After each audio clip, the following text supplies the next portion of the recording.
on observation more disciplined than before. So I thank the Minister for that, and officers.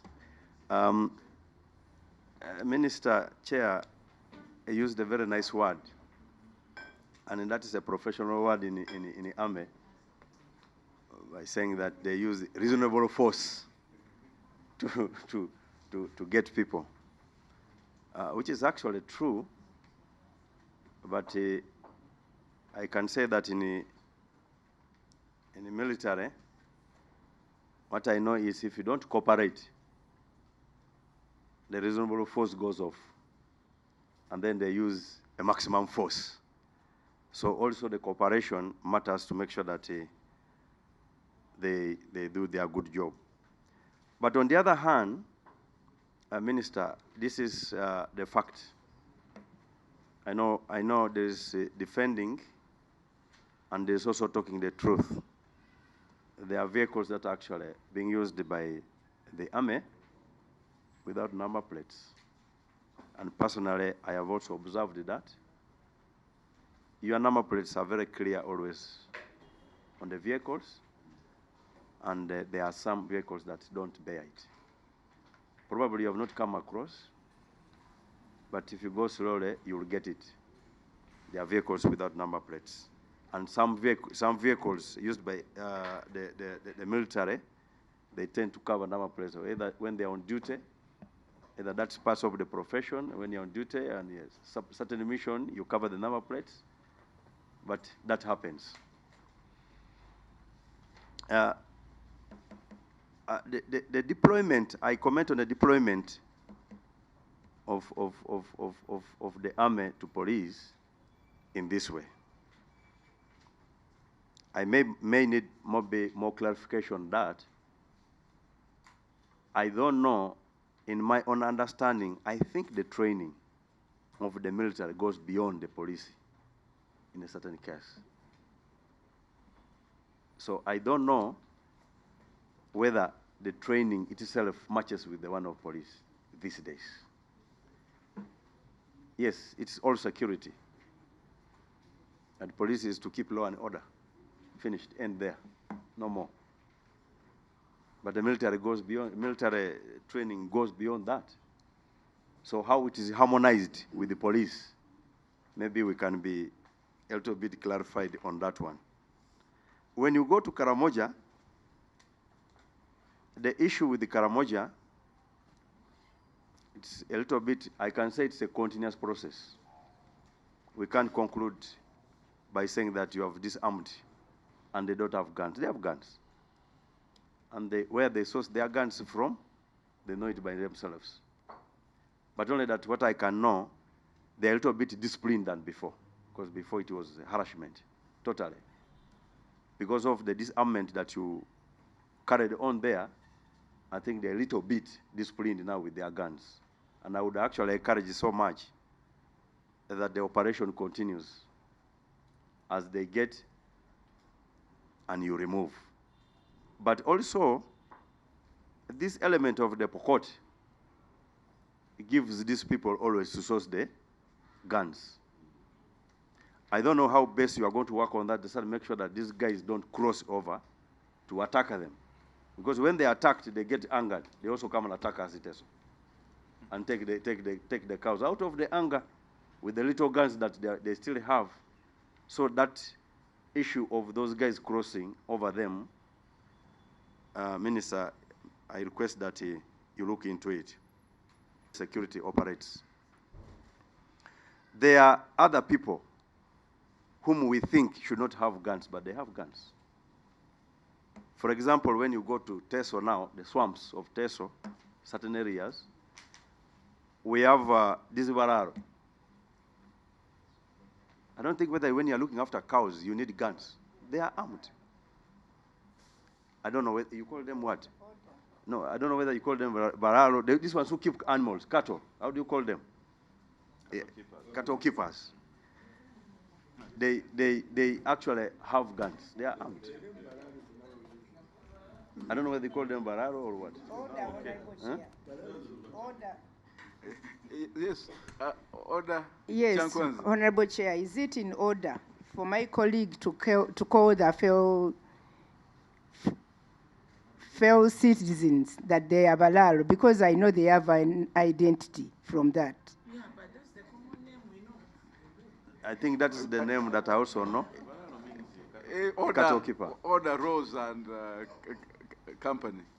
So looking into it, Minister. No,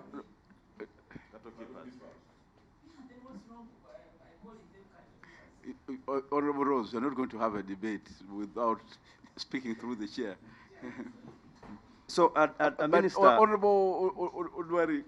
I conclude now, Chair. I'm concluding, Chair. Who are in Teso land, they are armed. And that's why I stretch the point by saying that I really don't think whether you're a cattle keeper, you need guns. You need to be armed. Even us in Teso, we have got animals. And now we're asking ourselves, these people are here with and armed. What's the question about it? I don't know whether the cattle are for UPDF or they are for the government. And this scares the community totally by saying that why are they armed? And for us, we are looking after our cattle without guns. So, Honorable Minister, I requested that also to be clarified. Thank you, Chair. For the work they have done over the years on their human rights record. We all know, Chair, how far we have come with the UPDF. But if you go through this report, not only this report, but just out there, there is some relatively good record. Actually, the minister said that in some instances, people prefer to see the UPDF in operation. That's true. It's a reality. So I wish to thank the UPDF for that and encourage them to work harder even to ensure that we have a force resembling what we see in other countries when we travel out. But we are there. I'm sure we are getting there very soon. Now, the problem which I've noticed over the years, everything is okay until we have elections. During the normal times, other than elections, the UPDF is on course. Now, the problem is elections, and that's why I want to engage the leadership here. It happens during elections. Other than the national good, which we all know that the UPDF must be involved in helping to ensure that elections are conducted in a peaceful atmosphere. We all know that some candidates, other than the national good, some candidates have self-interest. And I don't know how they get the deployments, but we know that some candidates get UPDF deployments in their constituencies. And in most cases, these deployments are not for the common good. They come either to perpetrate violence and cause a situation where there is what we all know what happens. And through that violence, a lot of human rights abuses take place. So I wanted to ask the minister whether it is completely difficult to avoid such situations where candidates, small candidates, I'm talking the national interest, I would understand. But small candidates, even councillors, you find a councillor down there, he has about 10 UPDF terrorizing the entire parish. What happens? And they are normally locally, I don't know whether to use the word procured, from those local units. And they are causing mayhem. If you look at all the complaints, especially from the opposition, they arise from elections. They arise from elections. Other than that, the UPDF over the years has improved tremendously on their record, including during war. You don't hear a lot of abuses during war. When there is a war, for example, in the Congo, you hear UPDF is observing standard operating procedures. International humanitarian law is being observed to the dot. Problem is those small things which I want you, Minister, to respond to, whether it is not possible for you to ensure that other than the common good, the national good, we avoid candidates that abuse the men and women in uniform for their self-interest. Honorable Baka, don't. Election times, some constituents are hotspots, and there are abuses here and there. So probably I would require a general answer without being specific. You have information from Thank you. Ruchiga. Then you said it's normally to opposition side. I just wanted to give you the information. It's not only opposition. We all face same challenges. For example, I wanted some clarification from the minister. Normally, UPDF brings some medical camps in different districts where you find they are not even involving members of parliament of that area, not even chairman LOC5. Someone with interest of standing is leading the program without informing members of parliament. So sincerely speaking, Honorable Baka, I don't want you to look at it on the side of opposition. It's common. And Honorable Minister, non-partisan, I'm surprised how sometimes UPDF can be involved in such. How can you fail to involve the members of parliament from that area? You find one with interest of standing is the one taking lead in everything.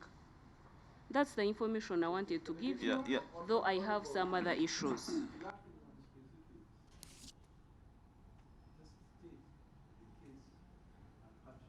Honorable Chair, why are you forcing us to go into details? Chair, let's have a general response. We are enough. not going to go into specifics. We are general. We could have a general response. But just to qualify my submission further, as a result of the information I've received, it's true. This is not localized to only opposition. It's even worse in our NRM primaries. Yes. So it's a general problem. It has nothing to do with opposition or what. Just take some candidates who take self-interest and then they use the... For the great work that they are doing, especially in northern Uganda, in the disarmament process. Chair, I live in Agago, and I know what we normally go through as a result of the cattle raids. And I am actually very grateful for the work the UPDF are doing. For now, the rates are gone down drastically because of the great work the UPDF are doing. And then two, I think also because of the changes of commands in the area, 3rd Division and 5th Division. This has improved a lot, and it has helped the local people now concentrate on the parish development model as I compare to earlier before, where it was difficult. The rights of the people were being violated completely. People were not able to go to the farm. They were not able to dig. Some of the members were also displaced from the community. So I want to commend them for the great work they are doing in Karamoja. However, I think we still have a number of things that need to be sorted. One is, I think the government need to look toward signing an agreement with the government of Sudan to bridge the border. We still have the infiltrations of, wrong elements coming with guns from the other side. The cattle raiders go and buy a gun from the other side, and then they come and use it to disturb the people. So as government has signed memorandum of understanding with Kenya, I still also urge that let them, move a step ahead also to sign the memorandum of understanding with the people from Southern Sudan, the government. I think that will help a lot in bridging the gaps. Chair, I also noticed that there was one day I participated, I think, with the security, when security impounded some of the cattle that were raided by the cattle raiders. And when I went to the jungles with the community leaders, we took some of the community members to go and identify their cattle. I was very shocked and surprised in the jungle that I found almost over 100 young kids from the Karamoja, young kids in the jungle. And they are being trained by the elders on the use of guns and then how they are supposed to do the raiding. So many of them. And we had meetings actually in the jungle there. We were also asking the UPDF, what are you going to do with these children here?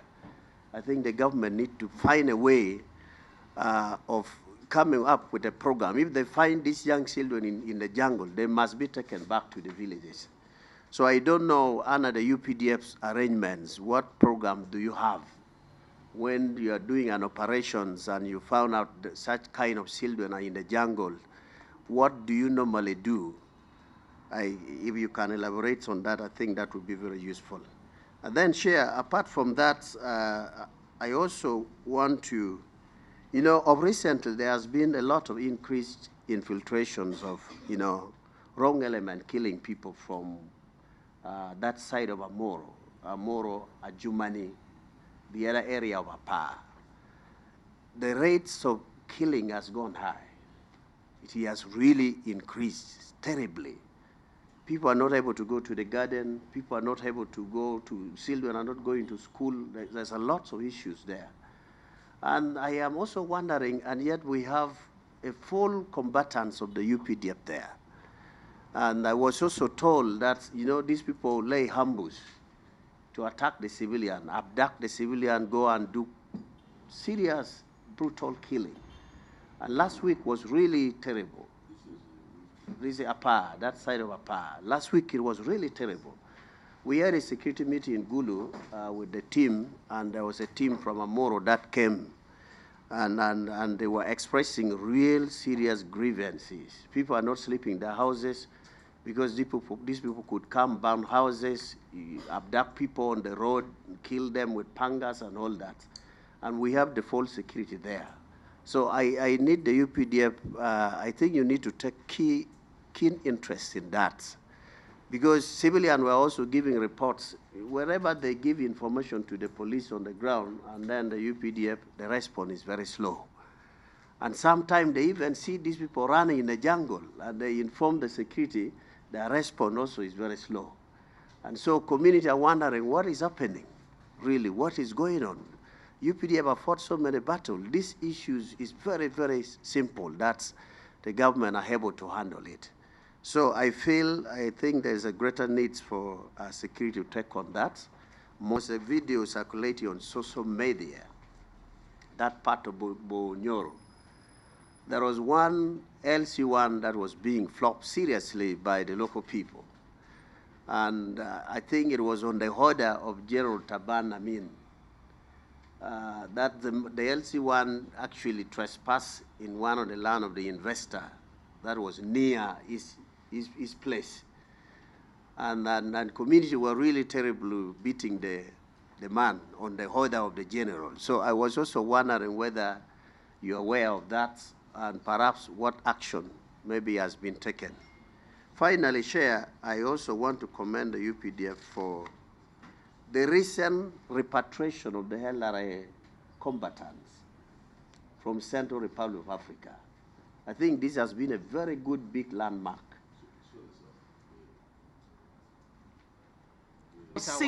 8 hours, honestly, over his land, flogging, it's inhuman and degrading treatment. And I know, General, you are there with us on that platform. Actually, I thought of sending it to you, then I remembered, oh, we are together in this. So it's the only annoying thing. Not only that, the people of that place are complaining that the man, General, is taking all their land. He just comes in the morning, surrounds all of you, chases you away. He has become impossible. Let him come back to us in West Nile, other than killing the people of Chiriadongo. Thank you. Yes, and we are really very, very happy for that. The people of Northern Uganda are very happy for the work that you're doing. Finally, Chair, I also witnessed, as a committee, we also need to support the UPDF, especially in the area of Karamoja, Lango, Achuli, Teshu, and all that. The UPDF are trying their best to bring peace and restore peace and security in the area, but they also have challenges. The challenges there is the issue of security road, which has been for a very long time a song. Sometimes infiltration in the jungle is not easy to combat these raiders. And they need to plan, they need to lay the ambush, they need to see how best they can, rescue some of those cattle. So the issue of security road is a big challenge that the committee should also interest themselves and see how best we can support the UPDF in that. If security road is open from Teshu, that side to Orom, I think we will be at par. Peace will be restored in the area, and people will get back into commercial business, and farming, and the rest, and their right will be restored. I thank you. I had a complaint, a concern from people living with disabilities. So before I came here, they asked me actually to bring their issue to the attention of UPDF. They mentioned to me Constitution, in the Constitution, Article 32, which talks of affirmative. They also talked of gender and people with disabilities. They also talked of Article 35 of the Constitution, where they should not be discriminated. That when you are recruiting, you always put a condition, physically fit. For them, they are not physically fit. And yet, you are denying them a right to earn some money, to earn a living, or to get employment. Back to this document, I also want to concur with my honorable colleague about these numberless drones. It's true, those drones are still moving, especially when they are going to arrest people. And I think that is what causes people even to fail to trace. I wanted to ask the minister, if you arrest someone, why do they keep someone for some time or weeks when these people cannot trace him? And if it had like a number plate, someone can get where to start from. So I think that one, we should look into it. Then there was a... Honorable Arena, there's a point of clarification from Honorable Charity. Yeah. Employment, the work that the military does may also be, if we recruited the people with disabilities, it would actually be one of the ways of abusing their rights. Because a person with disabilities cannot go to war or any of the physical work that the military does. So I think that we could employ them elsewhere apart from the military, because those disabilities may not enable them to do the work that the military does. Chair, I wish to also clarify something that Honorable Kamsime stated. Well, another Honorable talked about the UPDF being cruel sometimes, but she brought up an issue of medical camps. When the UPDF goes out to do medical camps, the people they treat, when you say it is, we are being partisan because they deal with the people, people who intend to contest, they're not being partisan because the people they treat are Ugandans generally. I think that honorable colleagues would approach the UPDF and tell them that please involve us when you're doing these medical camps. But saying that UPDF is partisan when they go to do medical camps because they have not involved the area MP, I don't think that clearly makes them partisan. It may be lack of communication, but it's not being partisan in my view. Thank you, Chair. We get the exact disability. I don't know what kind you are talking of disability, whether physical or anything on the body, because I have cases where somebody, actually not one, was qualifying for everything they wanted, but didn't have the whole set of the teeth in the mouth. He was missing one tooth. So I don't know whether that is also a disability. We need to understand. Thank you. Look at during recruitment, and it is an international measure. Take an example of a commander without teeth standing before troops. They will just laugh away. So, okay, on a lighter note, but yes, but it's one of the parameters that we follow as a disability. So if you look at that as not being a disability, just look at all the parameters that we follow. Thank you, Chair. The answer is it is an international eye with some fingers not there, teeth not there. Yeah. Yes, teeth. We use teeth to fight. You have to. Chair, you remember? Honorable Baka, let's. What they consider, we respect it and we appreciate. But remember, when these people are registering and so on, they go through a lot of things. LOC1, then transport, they do not have money. Sensitize our people exactly what they are supposed to do.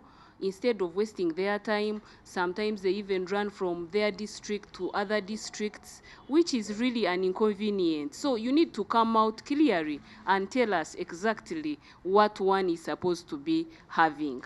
Then, on the same point of elections and so on, I think I need to talk like Muchiga here, a Fande charity. If you're talking about involving other people, sincerely speaking, we appreciate the work you're doing, but this is someone who intends to stand. She's never in the village. Then she comes leading the delegation of UPDF. How do you explain that? If you can look for someone who is never in the village, she's employed, she's doing her work, but time of having such camps, she's in lead. How do you explain that? And you can't fail to inform a member of parliament, sitting member of parliament, NRM at the same time. By the way, why I brought in this issue, I really wanted to inform Honorable Baka. It is not opposition. Let's not always talk about opposition as if there is a big problem or what. It's a common thing. And instead of defending and so on, look into it and get a solution. Thank you. How do we know During the colonial times, we used to know that for one to enter the armed forces, they had to be tall, with a wide chest. And when the UPDF came, exactly. And when the UPDF came, they changed that narrative. We started seeing short people entering the forces, and the president justified. He said, "Can a short man aim at an enemy and shoot?" And the answer is yes. So that's when we started seeing the short people being recruited. And as you know, the CDF now, if it was not for that policy, the CDF probably would not have joined because it's from Kasese, and Kasese. now, Chair, the issue now of the disabilities, I think the UPDF needs to publish a book on the nature of disability and how it affects the personnel in the armed forces.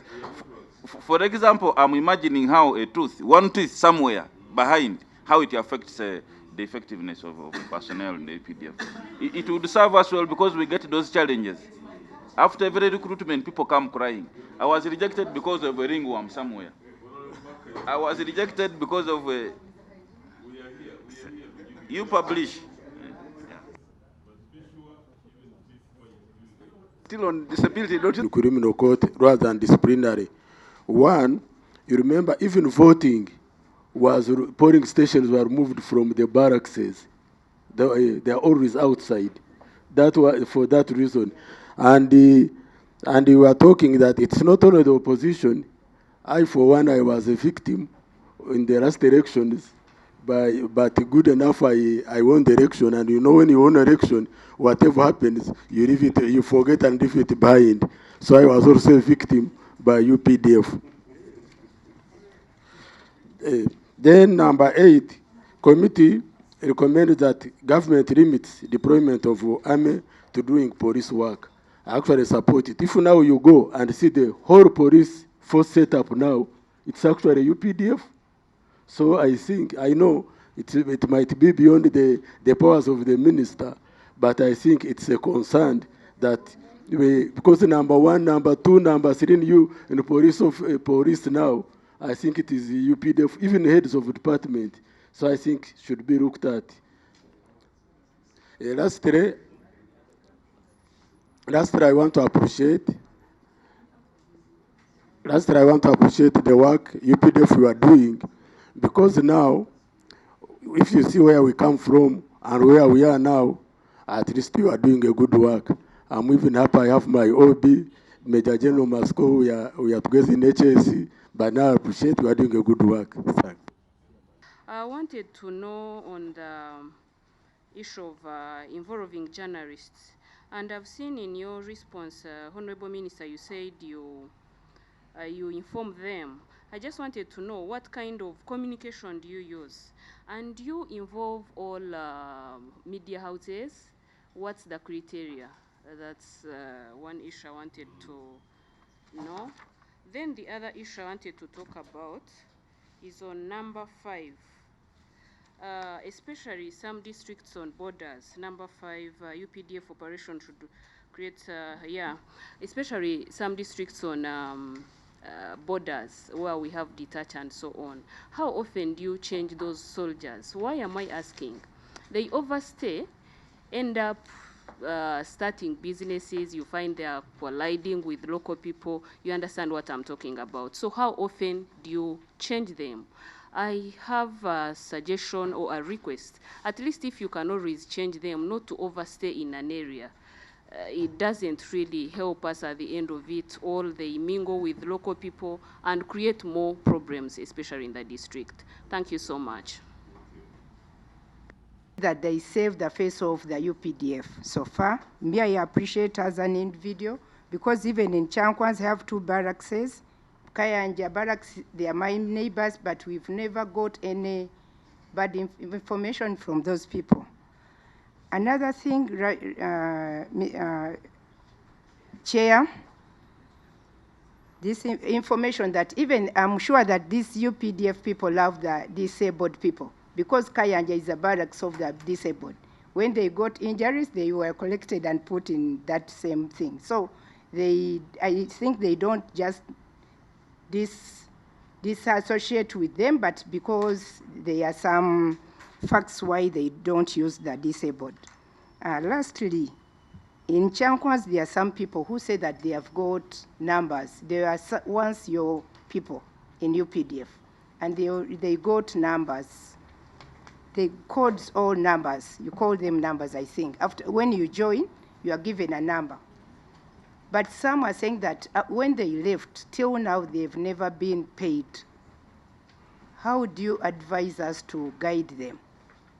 Because when they meet you, they tell you that, please help me so that I'm also paid. I hear some other people are compensated for what was done, but some people are not, those people were contributed to the war in Chankwans, so some left when they had numbers. Because what I know, those without numbers, I think they were, I don't know what happened, but with those with numbers, I'm sure they were compensated. And there are some who are in Chankwans who are not compensated. Thank you. The UPDF. Honorable Chair, I would like to briefly refer to 2 or 3 things. One, we've been discussing, we've been speaking about the militarization of politics in this country, especially during elections. And I've been at the receiving end in 2020, 2021, and then recently. The chair was asking for examples, and I'm a very good example of that. I will not delve into the details, but in 2021, on the election day, it was the military truck that transported the voting equipment returned, back to the Tally Center with my opponent who had a military background. In the recent by-election that brought me on board, Right Honorable Chair, we had almost the entire Oyam North turned into a battlefield without any battle, without guns being fired, big guns, military everywhere. It was kind of strange, and I think that probably there's some work to be done in that area.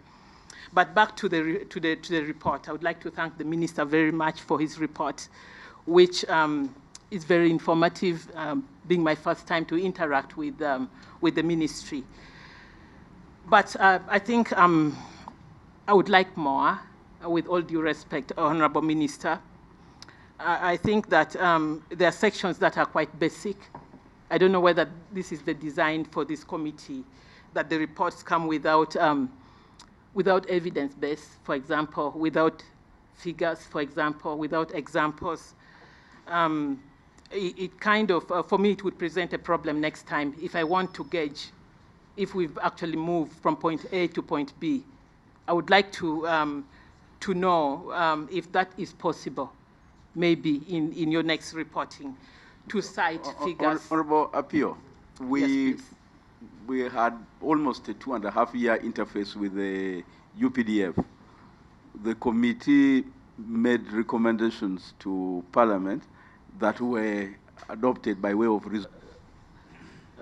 Honorable Minister, number 5, which speaks to the media sanctuary, the UPDF and UPF creating a media sanctuary for occupation and use by journalists. Again, it borders on the same, Honorable Chair, that is it possible to cite examples, to give figures? I'm still on the same, but I will probably look at the historical records and see, and then probably if I still have questions, I can come back to that. And then lastly, on the disabilities, I was just wondering, this is a question, Honorable Minister, I'm wondering whether all of the available positions in the military are meant to go to the field, to fight, to confront the enemy. Are there departments or desks that can, yes, that I'm speaking for him, you know, persons with disabilities. Are there desks, based positions that can absorb some of our people without discrimination, so that we account for, we cater for persons with disabilities and other categories as well who might not qualify, like myself without a tooth? Thank you very much. Yes, Chair, on that one before, where all of these are barracks of people with disability, you can see the pressure, the burden we have. It's better we leave it at that. I think it was seen by the international constructors of the international law. They thought, I think it is better to leave out the other. Let us protect them, but leave the fit ones to be recruited. And even then, after all, we create a lot of them, a lot of people with disabilities. So let's leave with it at that one, so that we don't distort. You cannot really bend that one. So what you should be fighting for is the welfare of the disabilities already in our barracks, in our situation. So, and that one we will also answer at the later date. Yeah, thank you so much. In the army, I really want to agree that the army we have now is a disciplined army, because you see, I can sit here and ask for compensation, and they laugh. This was not the case. I would be flogged for asking for compensation.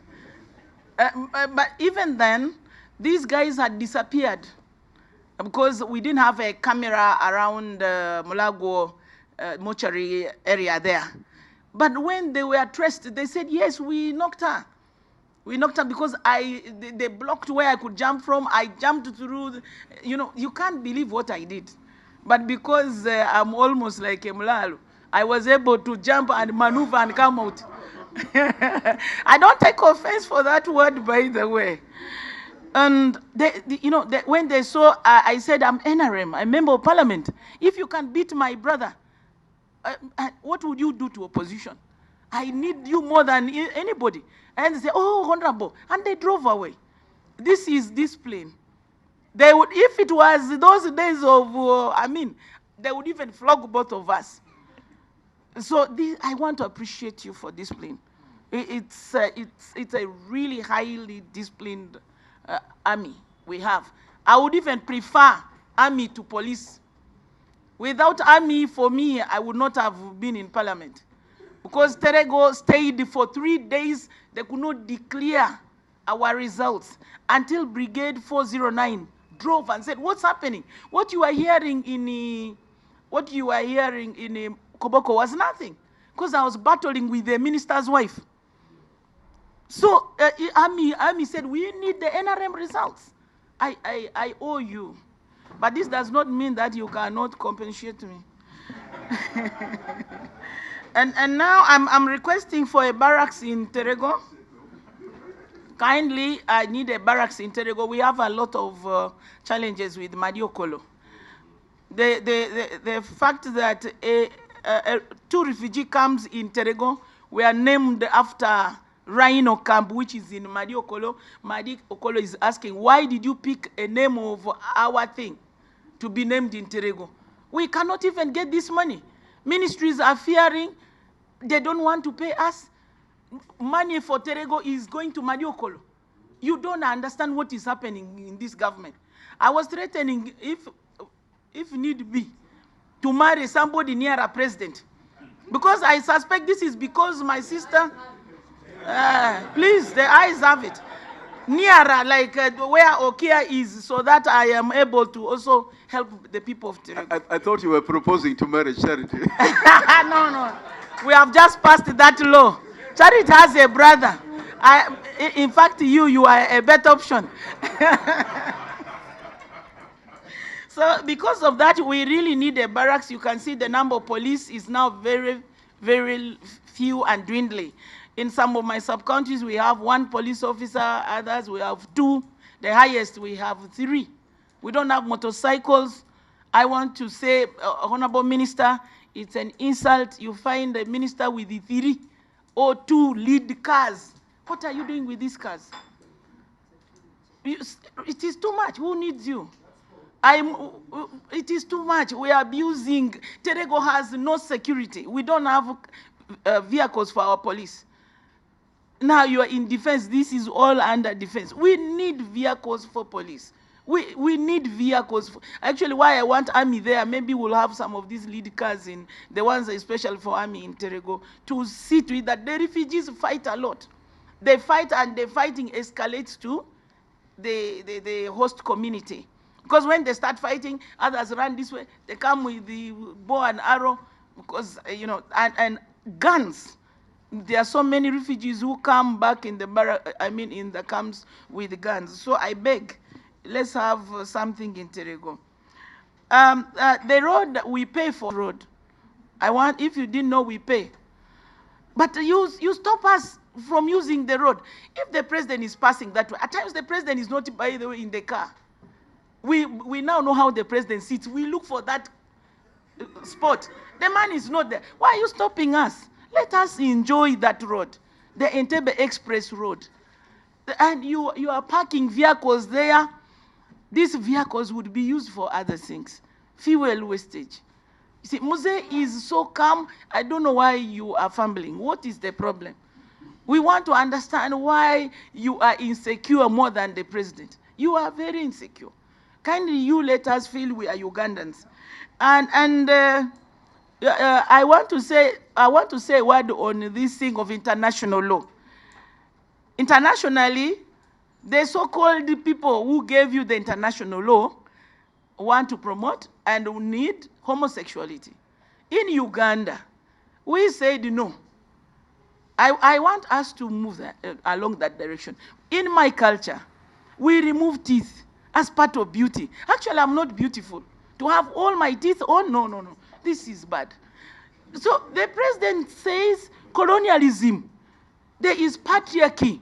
How you put us so down. Mr. Chairman, I admire the Honorable. I don't know why she's... Now that you are near a president,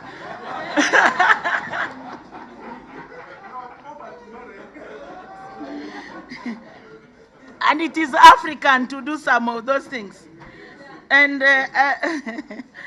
the security provided by UPDF, I want to say it is thorough. These arrests, we are saying some people are arrested innocently. For me, before UPDF comes for you, they must have found something fishy. There were people whom I knew were innocent. But later on, I found they were manufacturing some things similar to bullets. And it's UPDF that can get this information. I want to thank you for being thorough. You are thorough, and I would think those small pockets, You have capacity to close them. Close them and we move on. This corporal punishment, really, Chair, if you see what I've just sent on our platform, it is annoying. I want you, the culprit is named. I know you are generous, but act like a general. Let's see the general in you. This general who is busy picking people's land, what is this? Busy flogging LCs. Mere cancer? You flog for 8 hours, really? What is it? You tell the general, you are spoiling the name of our good NRM government. Our government is doing everything, but some of you, like this general, me, I want to be particular, because I stopped there. The people are annoyed. They have not been beaten once, not twice. This time it was recorded. I want to see justice for the people of Chiriadongo. It is very bad. Your images are tainted. And I know my brother, General Masiko, will really agree with me that that was terrible, because he saw the video. And I want to appreciate you for the dismissal of the kangaroo courts. Your courts have improved. You used to do it alone. You say we got orders from above. From who? But at least there is professionalism coming in. I want to appreciate this. One gentleman called Dede, who was one time Brigade 409. Rose, you will have to withdraw that. Okay, withdrawn without a kangaroo penalty. courts.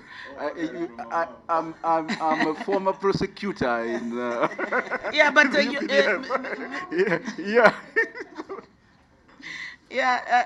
Chair, I want to say that let's continue to improve the courts.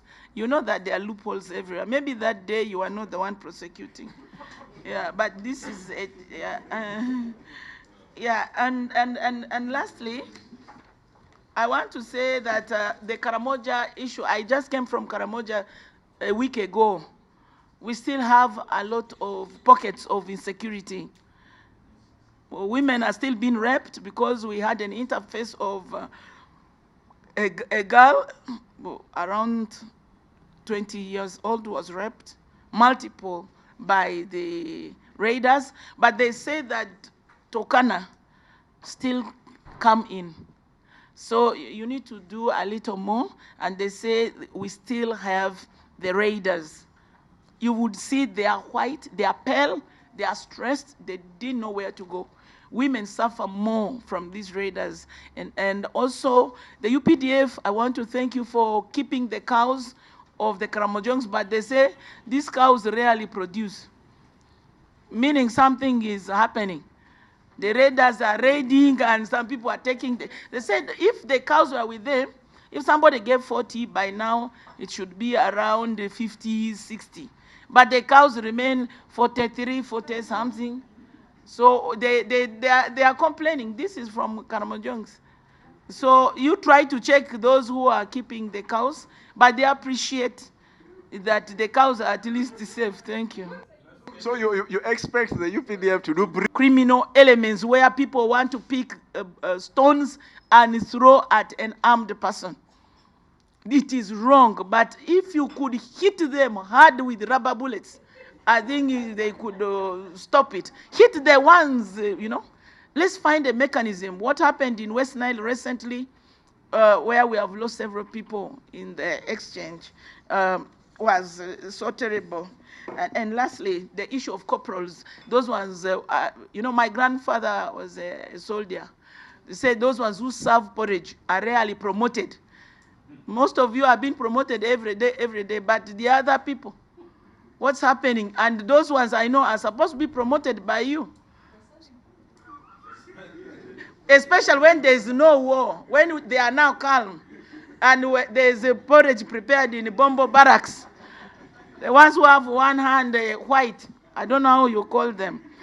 And then lastly, the veterans. There are so many veterans who are not compensated. Yeah, that's now the final. We have another entity. After the last years, the final last one, compensation. West Nile still has a challenge with compensation. Even my grandfather has not been compensated. So let's see how we can compensate them. and finish. Thank you. You should not scare me, okay? Yes. Okay, thank you, Chair. Chair, I would like to say that yesterday I was in Lamo, and we sat with the district committee in Lamo, and the issue that was raised in Lamo is that the Southern Sudanese people come and kill our people in Lamo. The generals were there, but the manpower which was there is small. Those people come, they stay in the mountain for 3-4 months, trying to rake where to pass, how to get down. So we need to reinforce or take more soldiers there so that our people are not scared. They are really asking us that we need to help them. I even have the write-up from the chairperson LOC5, the memo that was presented, and I will send it to this forum so that we see how to help these people. And share a copy with the minister. True, I will. Chair, the other thing I would like to say is, I am happy to hear that we have a professional army. And when we are having a professional army, we need to do things professionally. If somebody says the general can never be touched, it is only the president that will intervene when somebody is beaten from 8 up to again 8 in the evening. I don't know. They say it is only the president, when somebody sent that thing, it is only the president that will say something about that man. And I now ask myself, where are we? Is there no any other disciplinary action that can be given to such a person? It is a concern. This person is now giving us what to talk as opposition, which is not okay. This is spoiling government, and we are all Ugandans, and I love my country, Uganda. The other thing I would like to talk about is the issue of elections my sister talked about, and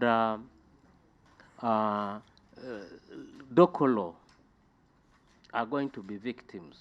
You wait and get the information. If I may ask that this committee, if we are allowed to get down with the cameras, come that day of elections in Dokolo, you will find bad news about how our brothers are conducting themselves.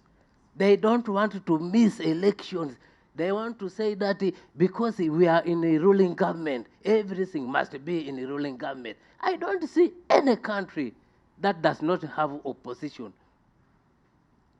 The reason why people are beaten there because maybe UPC is strong, FDC is strong, so they want to bring those parties down. No, let us have free and fair elections. If FDC wins, leave it. If NRM wins, no problem. If UPC wins, why do you need to torture? It is very bad and sad to hear such issues from professional army. It is bad. So the other thing I would like to talk about is the issue of Chair, the UPDF who die. Honorable, with the due respect to what you are saying, your report will help us to get even better. Yes. In all ways, including the budget. So if we don't, we don't move with you, then it becomes a big problem. So we had, if you have specific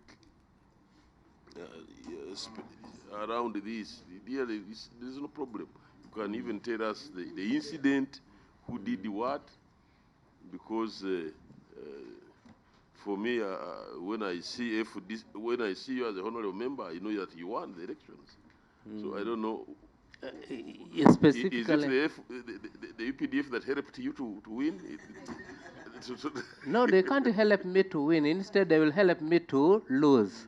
Yes. If in other words, if you allow me to present to you, yes. What the minister is saying, which is also enough to. Okay, Chair. The other thing I wanted. Even last month, we buried somebody in a thread, but the family was like, "How are we going to do this?" Sometimes they try to struggle and they give up. How I feel like maybe if we could try to do what, be flexible a bit and help these widows and the orphans, because it is the orphans who are suffering and the widow. Please, I look into that and maybe try to help us on how to come out of this. Thank you. Thank you very much. And thank our UPDF for being a very disciplined army. However, as much as it is provided in the Constitution that people should be free to express themselves, should be free to associate, should be able to participate in whatever, but should not infringe on the rights of others. I have a case in my constituency where is a serving UPDF officer. From the time I joined the parliament, this officer has continuously engaged himself in politics, to the extent that he has affected my performance, if I may say so. What is his name? His name is Enyeko Simon Julius. He's a warrant officer. You get worried about a warrant officer, really, Honorable? Yeah, he's a human being. Yeah. Yes. Yes. So, Chair and is Enyeko Simon Julius. He's a warrant officer. Yes. So far, I should inform the UPDF team that I've written to the CDF. Yeah, that's Ngora. I've written to the CDF, but the officer has continued. He has agents who are advertising him in each and every place in the constituency. The UPDF Act 2005 is very clear in the Constitution, and the Political Organization Act is also very clear. So we're talking about human rights. For now, it is my right to be in the parliament, and it is also his right to serve in the forces. So if he wants to come to be a politician, let him wait for that time when he will resign, and then he will come and participate. Things can easily be bad. I thank you so much for listening. Come in vehicles armed on borders, and some hide there overnight. Kindly raise it. I'm watching you on TV. So I wanted... Okay. Kagole, 1 minute. This is Mugole, not Kagole. We needed real answers, which are exhaustive, because other answers are really one sentence, but not as exhaustive as you would have expected. Secondly, the 14-seater van drone, the response here which says that UPDF is concerned, we use Toyota minibus as passenger vehicles. Our vehicles are clearly identifiable with UPDF number plates. Is there an explanation you can give us where the non-UPDF number drones arrest or apprehend some individuals, and those individuals end up in our cells, either police or whatever, and what has government done to ensure that these non-UPDF vehicles that disguise to do either UPDF or police work, those people are apprehended. And lastly, at what level are we standing in the compensation of those the ex gratia that we had agreed on for those people who retired, who died? How far have we gone in this compensation?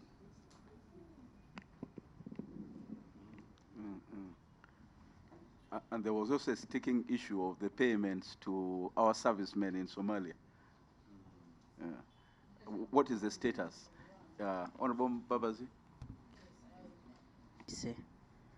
The response is very clear that the ministry has a fully-fledged active compensation committee responsible for this.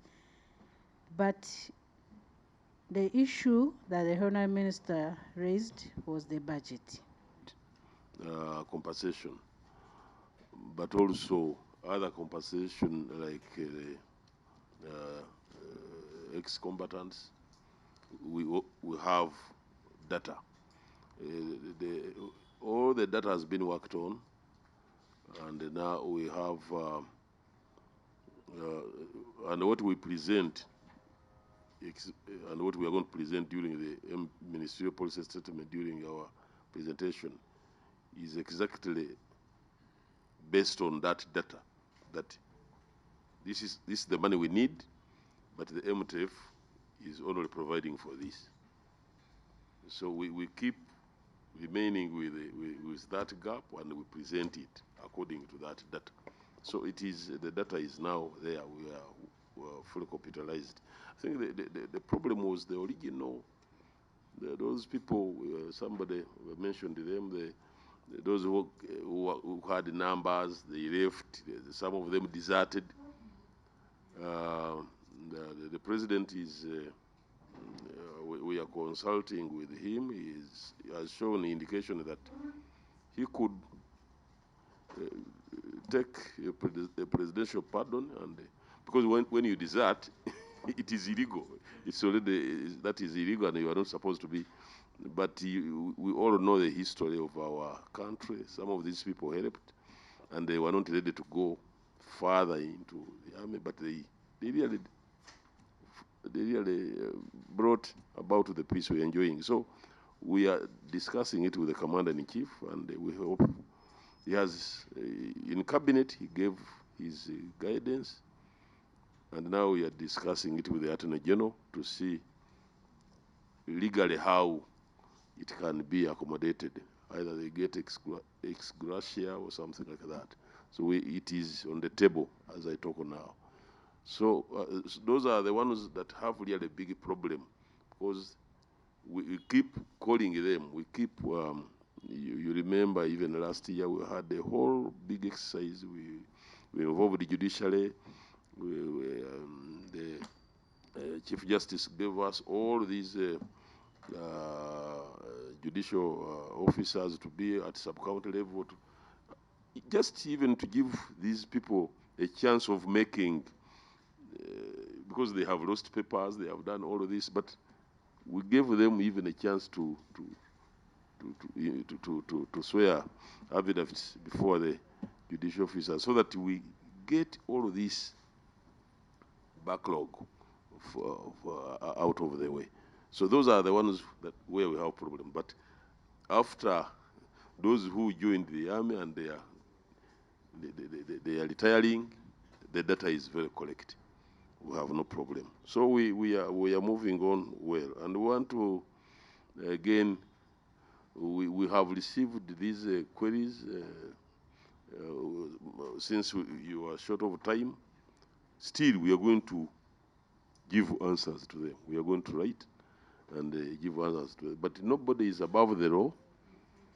Whether it's a general who is torturing people, certainly nobody is allowed to torture people in this country.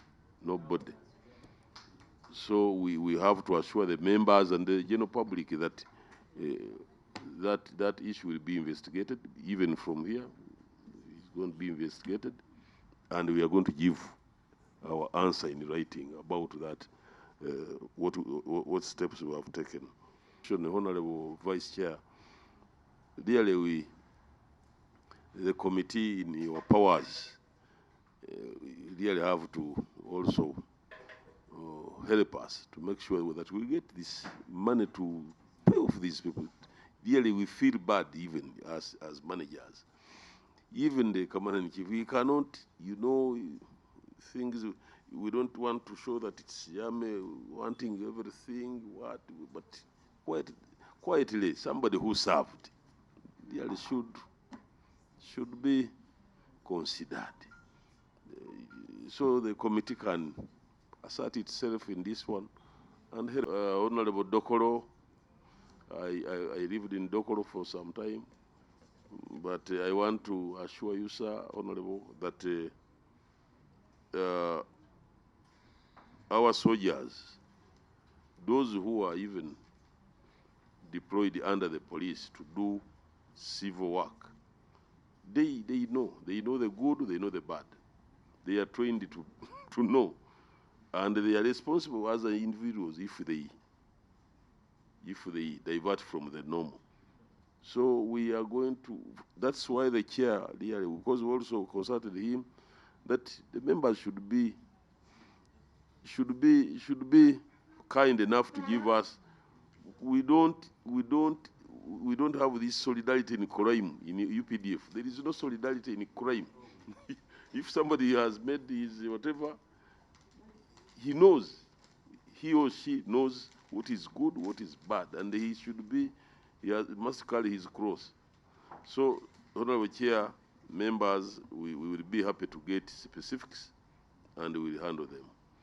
And what steps we are taking, corrective measures and otherwise. So we have a presentation which we want to share with the committee.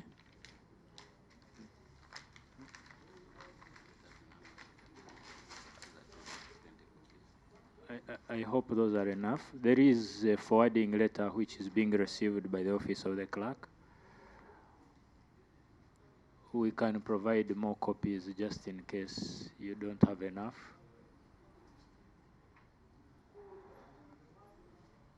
So as you share the copies, Chair and colleagues, members of Parliament, we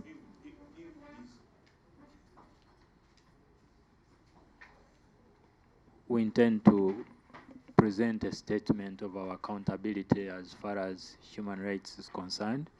You wrote to us and set for us issues, and our statement is based on the issues that you forwarded to us.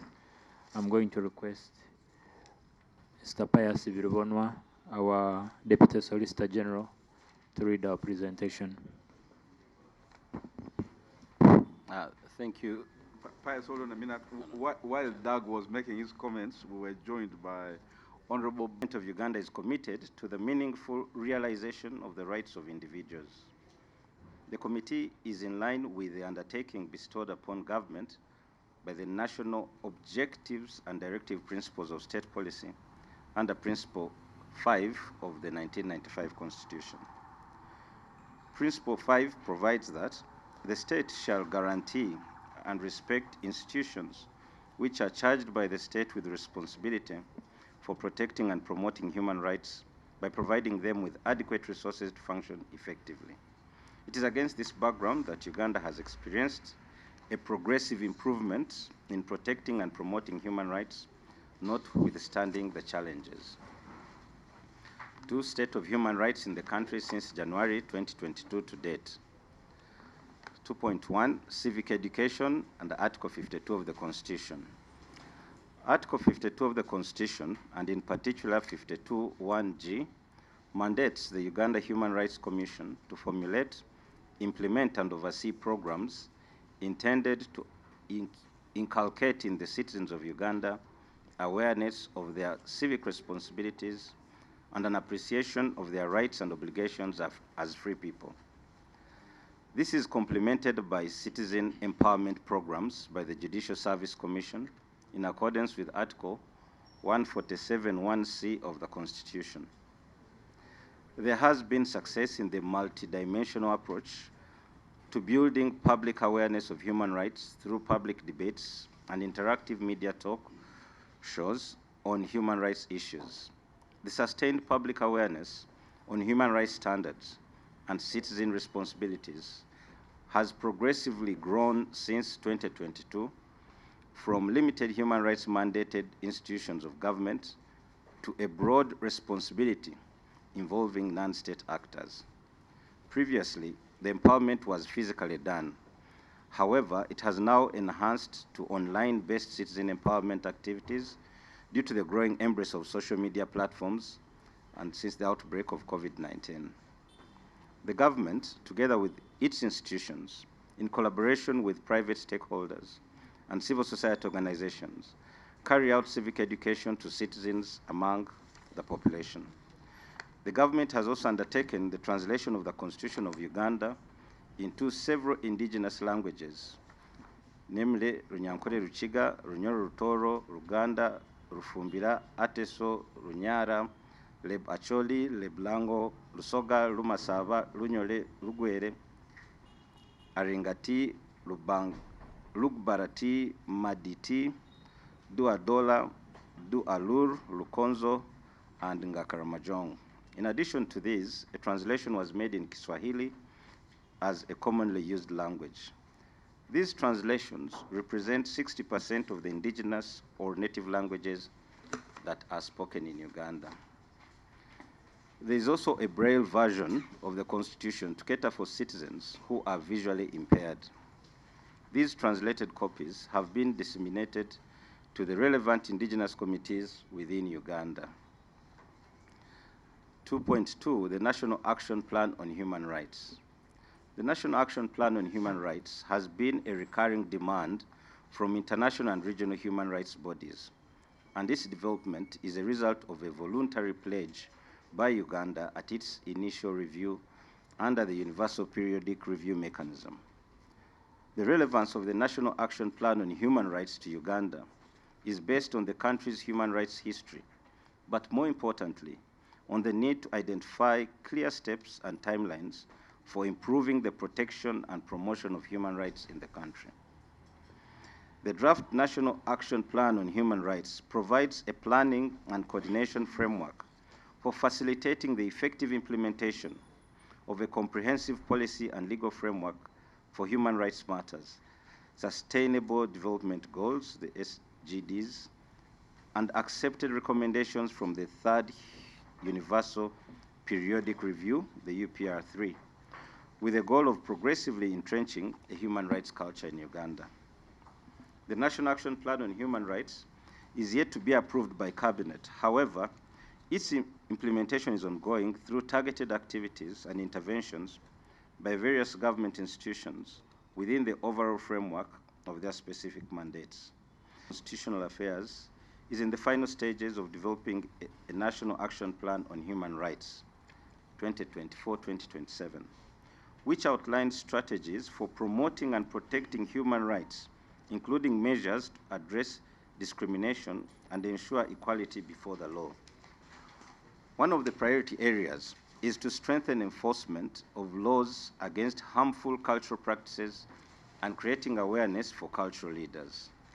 The Ministry of Justice and Constitutional Affairs, in finalizing the development of the National Action Plan on Human Rights, will additionally consult the Ministries of Internal Affairs, Ministry of Defense and Veteran Affairs, Office of the President, Ministry of Gender, Labor and Social Development, Ministry of Foreign Affairs, Ministry of Information, Technology and National Guidance, the National Resistance Movement Secretariat, among others, after which the NAPHR will be submitted for approval.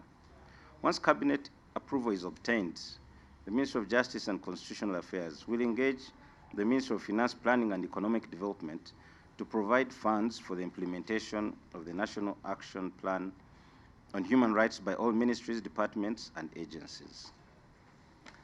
2.3, access to justice. The government of Uganda embarked on the increase of the number of judicial officers, prosecutors, state attorneys, and human and high court circuits in order to reduce the workload, ensure timely disposal of cases in order to increase the efficiency and effectiveness of the courts of law. On 4th July 2023, the number of High Court judges was increased from 83 to 151 judges by resolution of Parliament.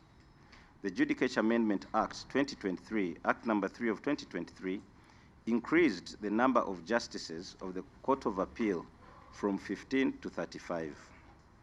There is ongoing construction of 2 High Court buildings in Rukunjiri and Soroti districts, construction of Alebtong, Liantonde, and Budaka Chief Magistrates Courts, Abim, Karenga, and Patongo courts, which are nearing completion.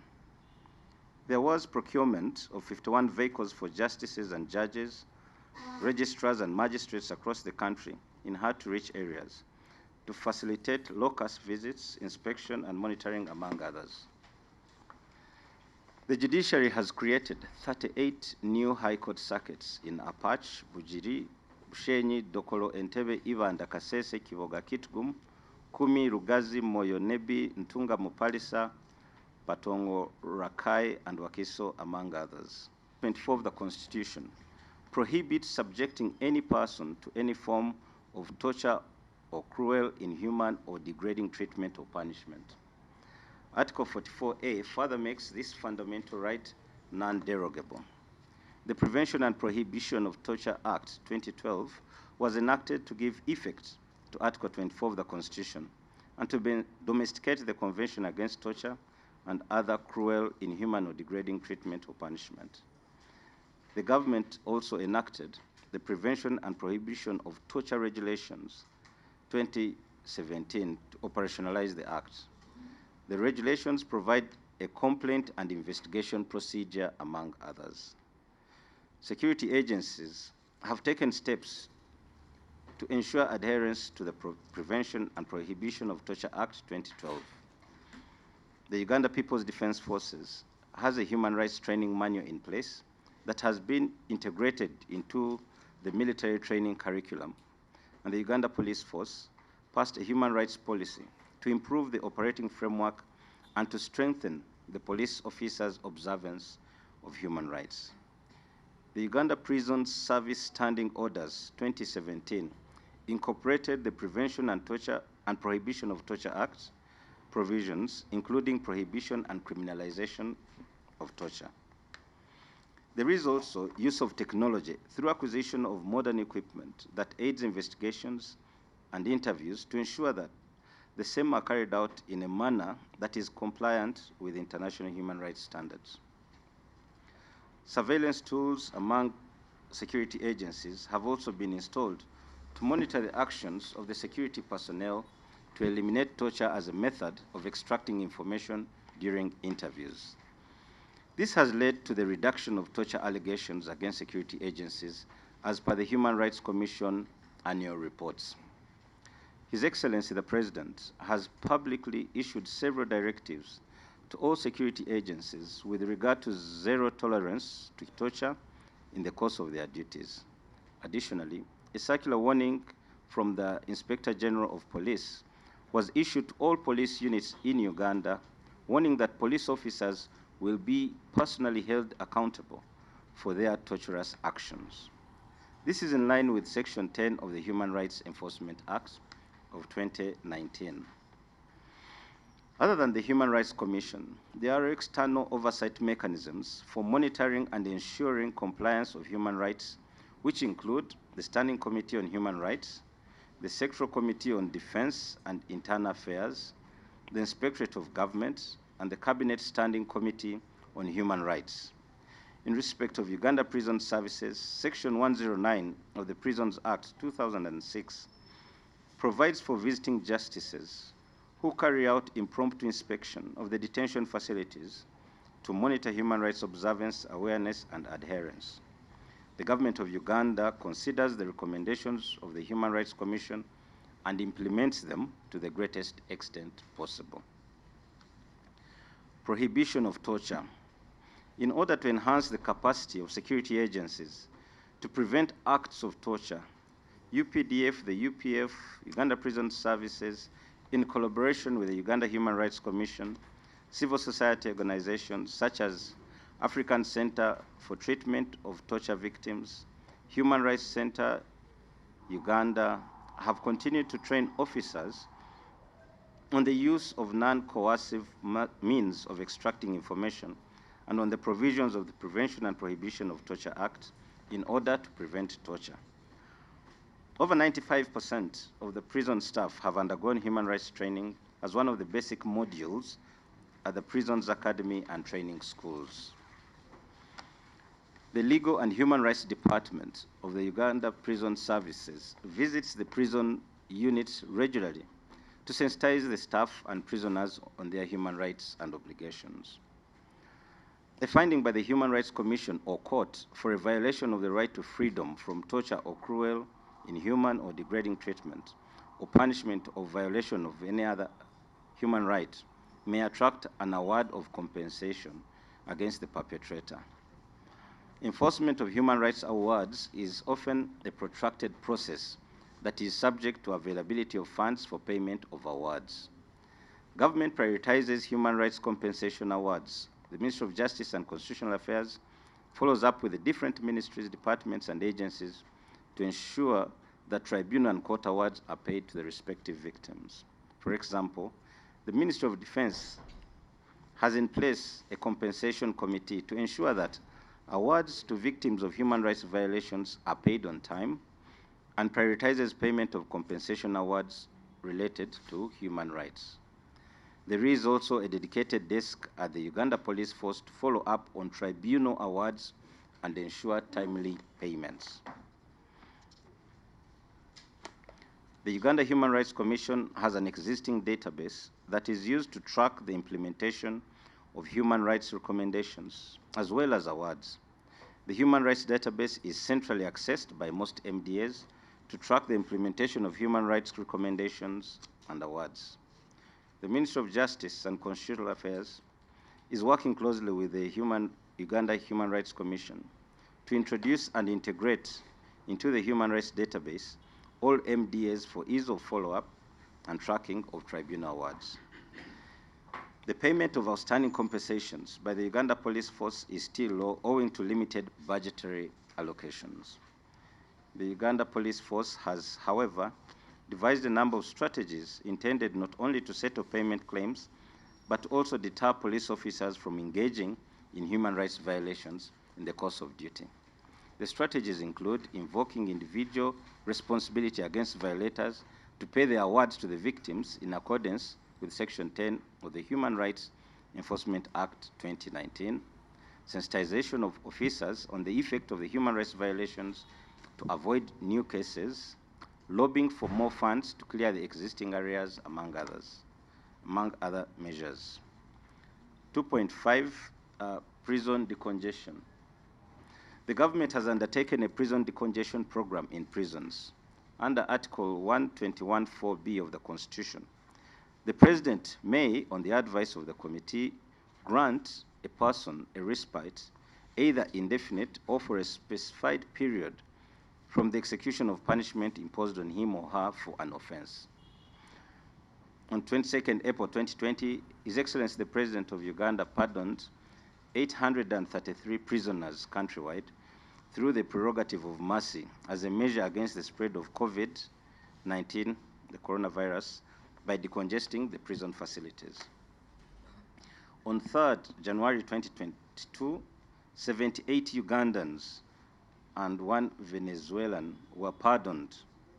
On 20th August 2023, the President of the Republic of Uganda pardoned 200 prisoners on public health and humanitarian grounds.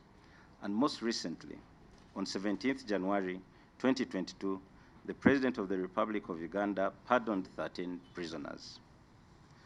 2.6, alleged violations. The November 2020 riots in Kampala and other urban areas, resulting in 56 deaths. Security and law enforcement agencies managed to counter the rioters and restored public order. The incidents of November 2020, which led to the loss of life, are regrettable. It should, however, be noted that the events of November 2020 were not peaceful demonstrations or assemblies, but rather violent, premeditated, and organized riots. The defiance of some of the political leaders to observe COVID-19 measures accounts for the riots. In a display of impunity, the politicians repeatedly stoked fear and incited violence that culminated into the violent riots of November 2020, which was a danger to the security and stability of the country and its citizens. Negotiations and compensation of the individual victims of the riots is ongoing to date. A number of compensation claims have been presented to the Office of the Attorney General by families of the victims. Whereas some have opted to obtain redress through court, as government, we are looking into these cases with a view to having them appropriately resolved. The government remains committed to ensure that every life that was lost in these unfortunate events is investigated and accounted for. Furthermore, the government did not in any way inspire or instigate these unfortunate events that resulted into casualties of both rioters and security men and women that were seized with quelling the riots. 2.7, alleged abductions by government. It protests the offensive allegation that government abducts the citizens of this country.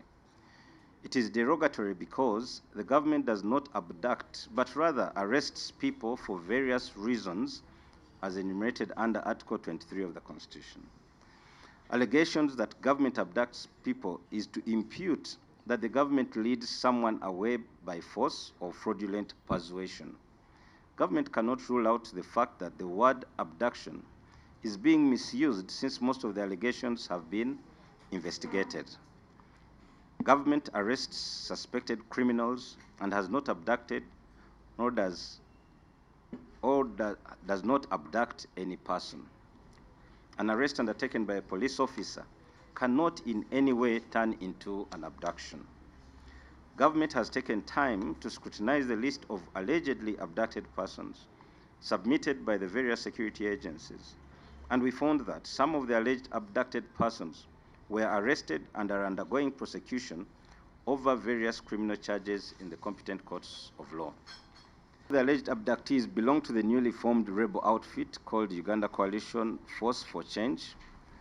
The Uganda Coalition Force for Change shadowy rebel group carried out attacks on security forces in Wakiso, Busunju, and Kiboga between 25th November 2021 and 7th December 2021, during which 4 policemen were killed, 2 UPDF soldiers injured, and 5 guns taken by the attackers.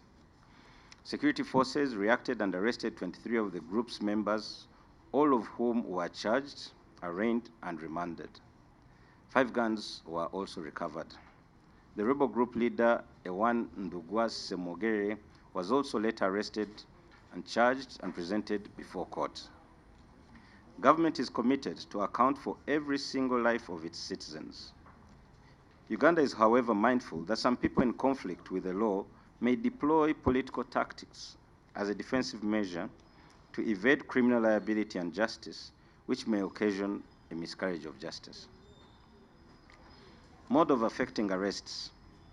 The manner of arrests may differ depending on the circumstances of each case.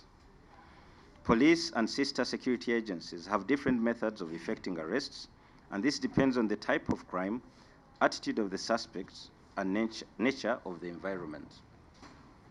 Indeed, due to the evolving nature of crime to sophisticated levels owing to technological advancement, sometimes the government may be compelled to effect arrests using plain-clothed officers, vehicles with civilian registration number plates, and other unconventional methods of arrest to keep pace with the ever-changing criminal tactics. This should only be used for purposes of camouflage in exceptionally fluid cases where the suspects are on high alert of possible apprehension, and therefore the risk to effect an arrest in uniform and with police vehicles would increase the probability of the suspects eluding arrests.